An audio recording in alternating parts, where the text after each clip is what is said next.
ये जो भी हम लोग थ्योरी है, जितना पीपीटी बना हुआ है ना, ये एमवीटीआर का जो भी पीपीटी बना हुआ है, किसको कितना दिन का ट्रेनिंग देना है, किस शेड्यूल के तहत देना है, ये सर्कुलर में एक बहुत ही अच्छा चार्ट दिया हुआ है, जहाँ पे है कि सारा चीज़ कितने दिन का ट्रेनिंग देना है, वो सारा चीज़ वहाँ पे लिखा हुआ है।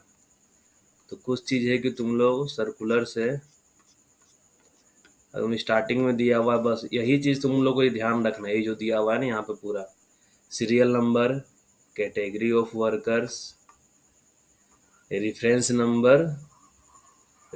Number, rule and schedule, number of days lecture at VT, और रिमार्क्स क्या है, बस इसी चीज़ को तुम लोग को समझना है। वो जो हम बताने जा रहे हैं अभी, बहुत लोगों को पता भी होगा, और जो बताएंगे उसके थ्रू है कि ये तुम्हारे माइंड में पूरा सेट कर जाना है कि जो भी दिया हुआ है, new entrants, above ground, below ground, non gassy, gassy mines में रिफ्रेशर कोर्स के बारे में दिया हुआ है, जो पर्सन ऑलरेडी एम्प्लॉयड है, इस तरह की कुछ कुछ चीज़ दिया हुआ है। बस हम लोग है कि साथ में इसको कंपेयर करते हुए चलेंगे कि तुम लोगों को वो माइंड में सेट हो जाए। तो स्टार्ट करते हैं एमवीटीआर। तो पहला आता है कि एमवीटीआर माइंड वोकेशनल ट्रेनिंग रूल 1966 है, ठीक है। मतलब अप्लीकेशन ऑफ रूल्स, या बोल दो अप्लीकेबिलिटी ऑफ रूल्स, ठीक है।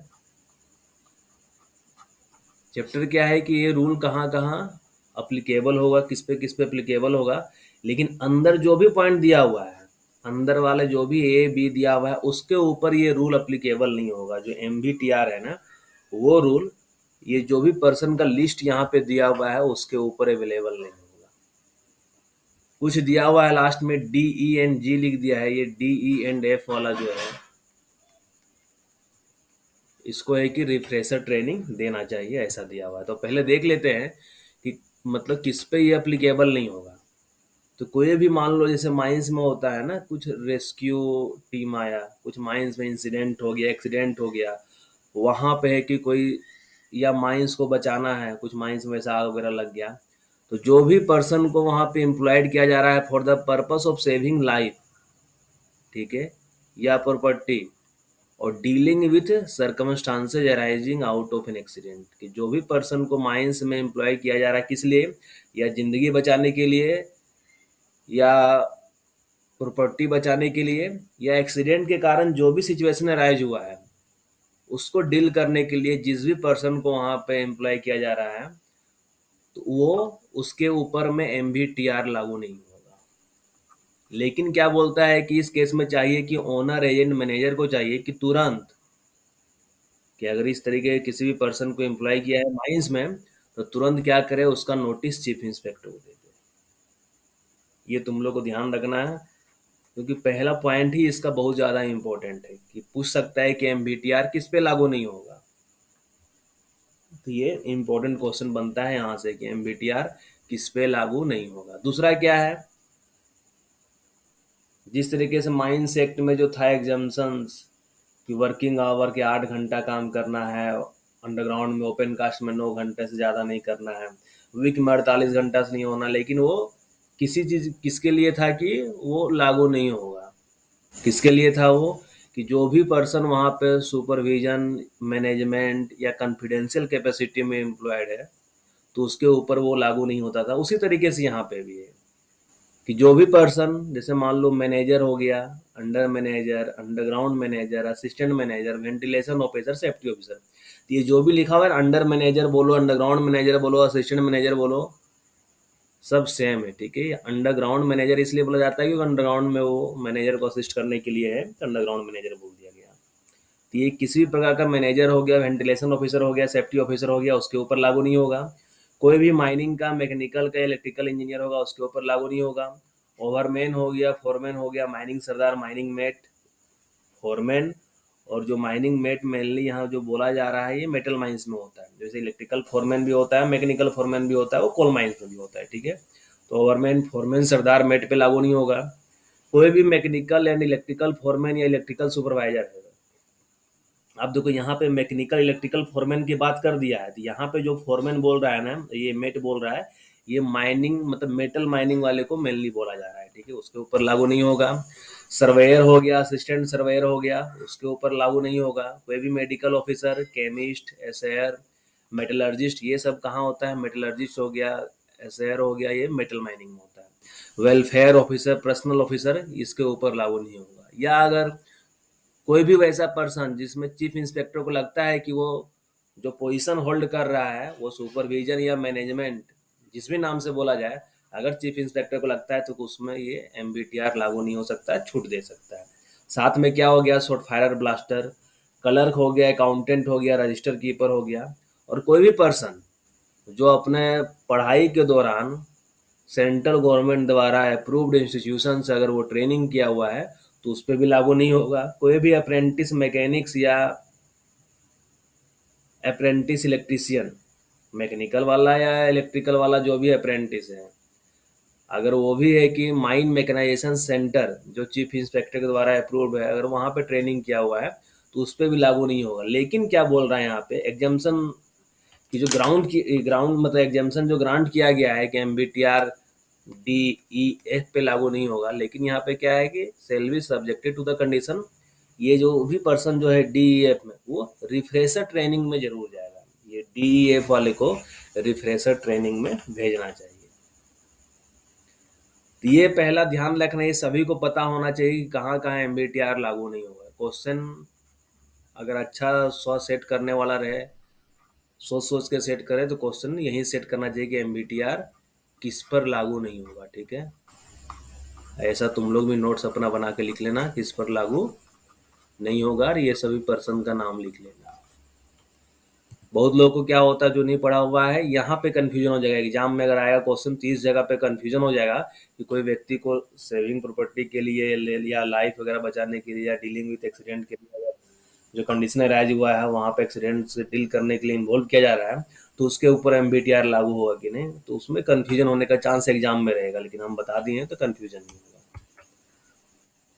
अगर कुछ भी डिस्प्यूट होता है तो सीधा चीफ इंस्पेक्टर के पास रेफर किया जाएगा। जो भी स्टैंडर्ड ऑफ ट्रेनिंग रहेगा वो चीफ इंस्पेक्टर जो भी इंस्ट्रक्शन इशू करता है,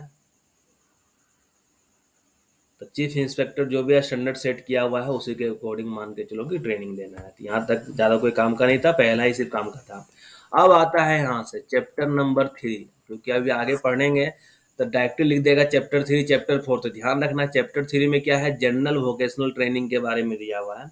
और इसमें दिया हुआ है 6 नंबर जो रूल है, एमबीटीआर का जो 6 नंबर रूल है, इसमें क्या दिया हुआ है कि कोई भी पर्सन, मतलब पहले से, other than a person who has held any such previous employment, मतलब पहले से इसका कोई भी एम्प्लॉयमेंट नहीं था माइंस में, वो फ्रेश अभी आ रहा है ज्वाइनिंग करने के लिए। और कहाँ आ रहा है? ओपन कास्ट वर्किंग में आ रहा है।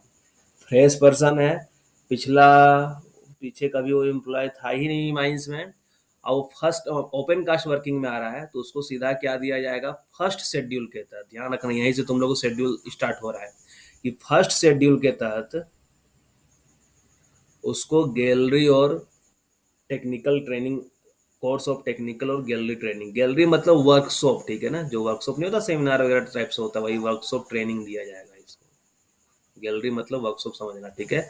तो फर्स्ट शेड्यूल के तहत ये ट्रेनिंग दिया जाएगा।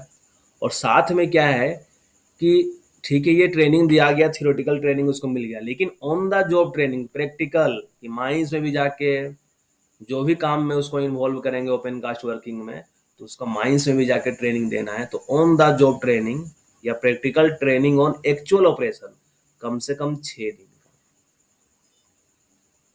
तो ये ध्यान रखो कि कोई भी पर्सन जो ओपन कास्ट माइंस में जिसका एम्प्लॉयमेंट हो रहा है, तो उसको शेड्यूल 1 के तहत ट्रेनिंग दिया जाएगा, जो गैलरी और टेक्निकल कोर्स का जो ट्रेनिंग रहेगा, और साथ में प्लस 6 दिन का एक्चुअल ऑपरेशन का ट्रेनिंग दिया जाएगा, प्रैक्टिकल पूरा बताया जाएगा। सेकेंड क्या हो गया कि कोई भी पर्सन, अब क्या हुआ है, ओपन कास्ट या एबव ग्राउंड में आ गया, अब है कि अंडरग्राउंड में आ रहा है। अंडरग्राउंड माइन से और नॉन गैसीय माइन से,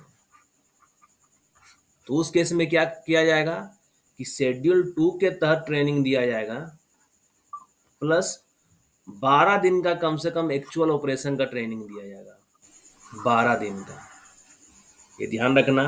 अंडरग्राउंड में आ रहा है तो शेड्यूल 2 के तहत प्लस 12 दिन का एक्चुअल ऑपरेशन, जो जिस तरीके का मतलब काम दिया जाएगा उसको, उसका एक्चुअल ट्रेनिंग माइंस में जाके करवाया जाएगा। शेड्यूल 2 12 दिन, ठीक है। नेक्स्ट क्या है कि अगर वो व्यक्ति अभी नॉन गैसी था, अब गैसी सिम में आ गया, तो उसको शेड्यूल 2 के तहत ट्रेनिंग जो देगा अंडरग्राउंड का, नॉन गैसी का, साथ में क्या दिया जाएगा, शेड्यूल 3 के तहत उसको ट्रेनिंग दिया जाएगा।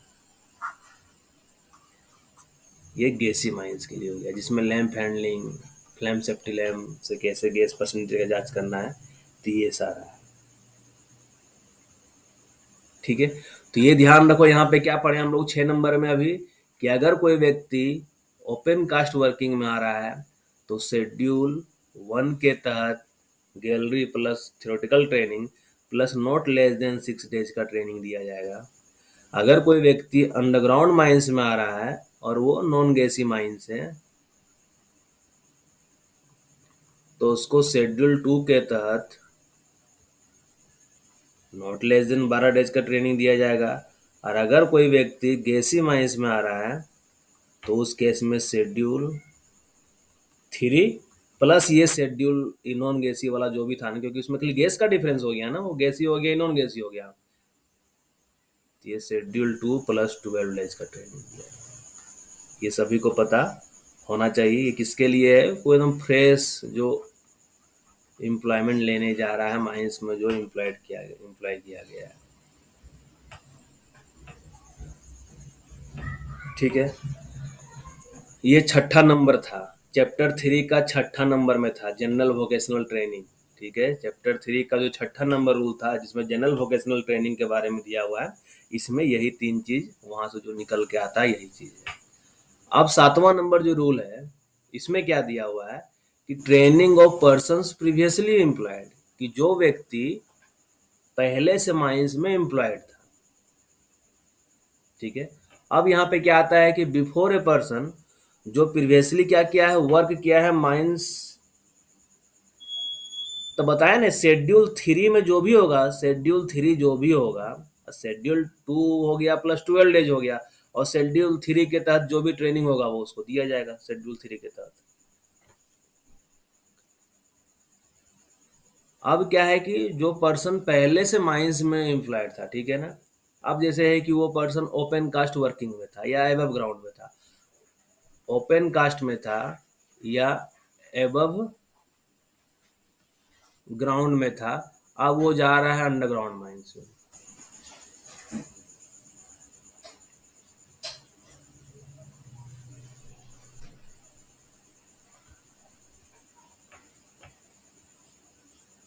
ठीक है। और क्या है कि अगर कोई व्यक्ति अंडरग्राउंड, मान लो ये नॉन नॉन गैसी में गया, कोई व्यक्ति नॉन गैसी में था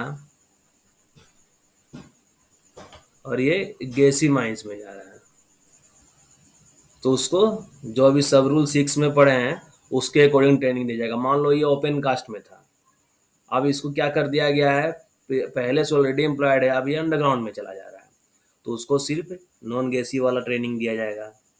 अगर वो व्यक्ति ऑलरेडी नॉन गैसी में काम कर रहा है, अब वो इसमें चला जाएगा, तो उसको सिर्फ शेड्यूल 3 के तहत ट्रेनिंग दिया जाएगा, ठीक है। तो training of person previously employed मतलब मेन यहाँ पे यही है।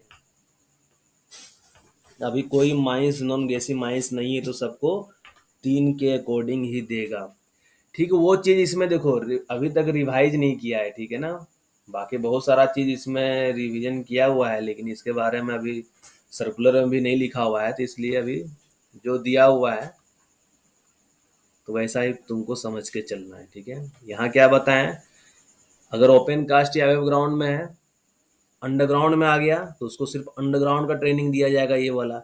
अब अंडरग्राउंड नॉन गैसी में था और गैसी में आ गया तो शेड्यूल 3 के तहत ट्रेनिंग दिया जाएगा, बस ये ध्यान रखना है। अब आता है रिफ्रेशर ट्रेनिंग, रिफ्रेशर ट्रेनिंग, ठीक है। रिफ्रेशर ट्रेनिंग में क्या है कि अगर कोई व्यक्ति बहुत लंबे समय तक अब्सेंट रहा, बहुत लंबे समय तक क्या है कि 1 साल से ज़्यादा समय के लिए अब्सेंट रहा, और उसके बाद वो माइंस में वापस से आके ज्वाइन करता है,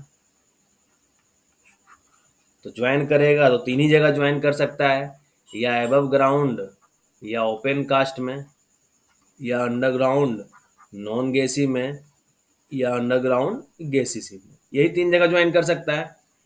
तो अगर कोई व्यक्ति 1 साल से लंबे समय के लिए अब्सेंट रहता है और अगर वो ड्यूटी आके ज्वाइन करता है, तो ड्यूटी ज्वाइन करने के 1 महीना के अंदर, ठीक है, with in 1 month of his joining duty, उसको रिफ्रेशर ट्रेनिंग में देना है। तो रिफ्रेशर ट्रेनिंग कौन सा चैप्टर में है? चैप्टर 4 में दिया हुआ है। रिफ्रेशर ट्रेनिंग चैप्टर 4 में दिया हुआ है। चैप्टर 3 में 6 और 7 नंबर रूल था, जहाँ पे जनरल वोकेशनल ट्रेनिंग दिया गया था, ठीक है। यहाँ पे चैप्टर 4 में रिफ्रेशर ट्रेनिंग आ गया। अब रिफ्रेशर ट्रेनिंग में क्या है कि पहले फोर्थ शेड्यूल वहाँ फर्स्ट सेकंड थर्ड पढ़ लिए थे, तो रिफ्रेशर ट्रेनिंग में फोर्थ शेड्यूल के तहत ट्रेनिंग दिया जाएगा। फोर्थ शेड्यूल फिक्स हो गया। अब है कि क्या क्या दिया जाएगा। तो जो भी फोर्थ शेड्यूल जो दिया हुआ है एमबीटीआर के बुक में पीछे में देखना, जो भी फोर्थ शेड्यूल के तहत ट्रेनिंग है, साथ में अगर वो व्यक्ति ओपन कास्ट में आकर ज्वाइन करता है तो उसको 3 सेफ्टी लेक्चर और डेमोन्स्ट्रेशन दिया जाएगा। 3 सेफ्टी लेक्चर एंड डेमोन्स्ट्रेशन। अगर वो व्यक्ति अंडरग्राउंड नॉन गैसी में ज्वाइन करता है तो शेड्यूल 4 प्लस ये जो 3 सेफ्टी लेक्चर था ये तो रहेगा ही, प्लस 6 एडिशनल सेफ्टी लेक्चर उसको दिया जाएगा अंडरग्राउंड के लिए। अगर वो व्यक्ति अंडरग्राउंड गैसी माइंस में आके ज्वाइन करता है तो ऊपर वाला तो दोनों तो रहेगा ही, शेड्यूल 4 प्लस 3 प्लस 6 इतना रहेगा ही, और गैसी के लिए 6 अलग से रहेगा। तो अगर क्वेश्चन यहाँ पे आता है कि अगर कोई व्यक्ति 1 साल से लंबे समय के लिए अब्सेंट रहा तो उसको 1 महीना का और वो आके ज्वाइन कर रहा है किसमें? अंडरग्राउंड माइंस में, और गैसी माइंस में ज्वाइन कर रहा है, तो टोटल वो कितना सेफ्टी लेक्चर और डेमोन्स्ट्रेशन उसको दिया जाएगा? कितना लेक्चर दिया जाएगा सेफ्टी और डेमोन्स्ट्रेशन का? तो शेड्यूल 4 प्लस 6 6 12 प्लस 3 मतलब टोटल 15 लेक्चर। शेड्यूल 4 में जितना लेक्चर है वो तो रहेगा ही, प्लस इधर का 15 लेक्चर हो जाएगा। 15 लेक्चर। अगर बोलेगा अंडरग्राउंड और नॉन गैसी में ज्वाइन करता है तो उस केस में शेड्यूल 4 प्लस 3 प्लस 6 मतलब टोटल 9 लेक्चर। और अगर ओपन कास्ट या एबव ग्राउंड में आके ज्वाइन करता है तो उस केस में शेड्यूल 4 प्लस 3 लेक्चर। तो ये ध्यान रखना, 3 सेफ्टी लेक्चर। क्वेश्चन क्या हो सकता है एग्जाम में कि ग्रेटर देन 1 ईयर के लिए अब्सेंट करता है, ठीक है, तो 2 साल भी लिख सकता है, 3 साल भी लिख, वहाँ क्वेश्चन लिख देगा कि अगर कोई व्यक्ति 2 साल तक अब्सेंट में था और आके वापस से ज्वाइन किया है तो उसको कितने दिन के अंदर ट्रेनिंग देंगे। तब 1 साल से ज्यादा कुछ भी हो सकता है, तो ध्यान रखना है कि क्वेश्चन एग्जाम में ऐसा ही देता है, ग्रेटर देन 1 ईयर नहीं देगा, वो बोल देगा कि 2 साल तक एब्सेंट रहता है उसके बाद ज्वाइन करता है।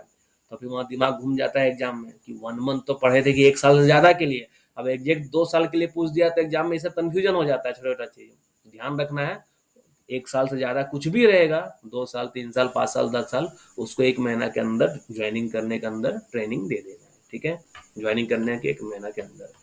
तो शेड्यूल 4 के तहत क्या हो गया? रिफ्रेशर ट्रेनिंग हो गया, जो व्यक्ति 1 साल से लंबे समय के लिए अब्सेंट था उसके लिए हो गया, ठीक है।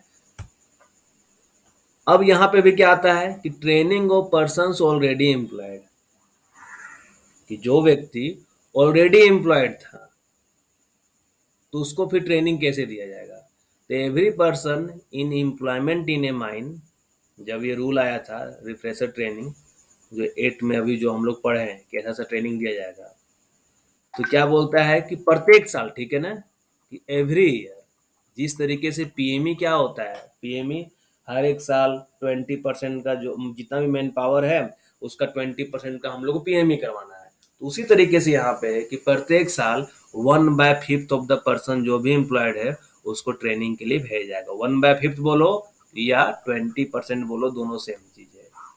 तो जो भी पर्सन मान लो माइंस में ऑलरेडी काम कर रहा है, जिसपे एमबीटीआर लागू नहीं हो रहा है, उसको छोड़ के जो भी वर्कर लोग है तो उसको भी वीटीसी में मतलब ट्रेनिंग के लिए, रिफ्रेशर ट्रेनिंग के लिए हर एक साल 20% व्यक्ति को भेजना चाहिए, या 1/5% को, 1/5 ऑफ द टोटल पर्सन भेजना चाहिए माइंस को, ठीक है।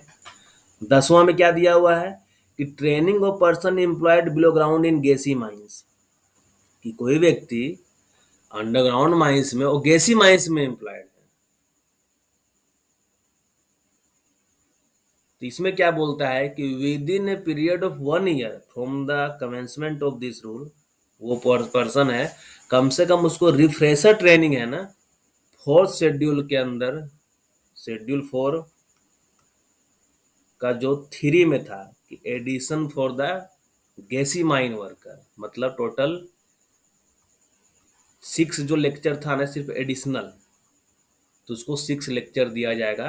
अगर कोई मान लो गैसी माइंस में ऑलरेडी काम कर रहा है, ठीक है, जो पर्सन गैसी माइंस में ऑलरेडी काम कर रहा है उसके लिए बात कर रहा है, तो उसके लिए क्या है कि हर एक साल, जैसे ये रूल आया है तो within period of 1 year from the commencement of this rule, कम से कम ये जो शेड्यूल 4 का जो तीसरा पॉइंट दिया हुआ था कल गैसी माइंस के लिए, उसका ट्रेनिंग उसको जरूर दिया जाएगा। तो यहाँ पे देखो अभी जो हम बताए हैं वो चीज यहाँ से एक बार मैच कर लो, रिवीजन भी हो जाएगा तुम लोग का। क्या है कि एबव ग्राउंड में कोई व्यक्ति आ रहा है तो शेड्यूल 1 के तहत प्लस 6 दिन का ट्रेनिंग दिया जाएगा। बिलो ग्राउंड नॉन गैसी माइंस में आ रहा है तो शेड्यूल 2 के तहत ये जो 6 डे लिख दिया है ना ये 12 हो जाएगा, ठीक है। और बिलो ग्राउंड गैसी माइंस में आ रहा है तो schedule 2 plus 12 days plus schedule 3 हो गया, ठीक है, यहाँ तो कोई दिक्कत नहीं है। रिफ्रेशर के लिए कोई आ रहा है व्यक्ति, रूल 8 में दिया हुआ रिफ्रेशर के लिए ऑन सरफेस में अगर आके ज्वाइन कर रहा है तो शेड्यूल 4 का 1 जो पॉइंट दिया हुआ है मतलब शेड्यूल 4 के तहत प्लस 3 लेक्चर उसको देना है, ठीक है। व्यक्ति अंडरग्राउंड में आ रहा है और नॉन गैसी में आ रहा है, ये देखो यहाँ पे पहले देखो, अंडरग्राउंड में आ रहा है नॉन गैसी में आ रहा है तो शेड्यूल 4 तो रहेगा ही, प्लस क्या था 3 लेक्चर जो सरफेस वाला है, प्लस 6 लेक्चर उसको और दे दिया जाएगा, ठीक है। तो वही है शेड्यूल 4 1 प्लस शेड्यूल 4 2 लिख दिया है, ठीक है। शेड्यूल 4 1 मतलब क्या 3 लेक्चर शेड्यूल 4 1 में दिया हुआ है, और शेड्यूल 4 अब ब्रैकेट में क्या दिया हुआ है 2, मतलब 9 लेक्चर उसका वहां पे हो जाएगा। अब for worker in underground gassy mines में तो तीनों जुड़ जाएगा, शेड्यूल 4 1 2 4 3, तो टोटल 15 लेक्चर उसका हो जाएगा, प्लस शेड्यूल 4 भी रहेगा, ठीक है। शेड्यूल 4 प्लस 15 लेक्चर यहाँ पे हो जाएगा। अब कोई पर्सन जो ऑलरेडी अभी जो हम लोग पॉइंट पढ़ रहे हैं कि कोई पर्सन ऑलरेडी गैसी माइंस में एम्प्लॉयड है, कोई पर्सन ऑलरेडी गैसी माइंस में है तो रूल 10 में जो दिया हुआ है कि एडिशनल सिर्फ गैसी माइंस का लेक्चर दिया जाएगा उसको, तो ये मात्र 6 लेक्चर उसको दिया जाएगा। तो वही चीज हम लोग यहाँ भी पढ़ रहे थे, है ना, कहाँ था कि एडिशनल फॉर गैसी माइन वर्कर, तो मात्र उसको जो 6 सेफ्टी लेक्चर है मात्र वो उसको देना है, 6 लेक्चर शेड्यूल रूल 10 में दिया हुआ है। और शेड्यूल 4 का ब्रैकेट 3 लिख दिया है। शेड्यूल 4 का ब्रैकेट 3 क्यों लिखा हुआ है वो तुम लोग यहाँ से देखो, ये 4th शेड्यूल रहेगा, फोर्थ का ये 1 बना दिया, ये 2 बना दिया, ये 3 बना दिया, तो गैसी माइंस के लिए सिर्फ ये है तो 4 का ब्रैकेट में 3 लिख दिया है, ठीक है।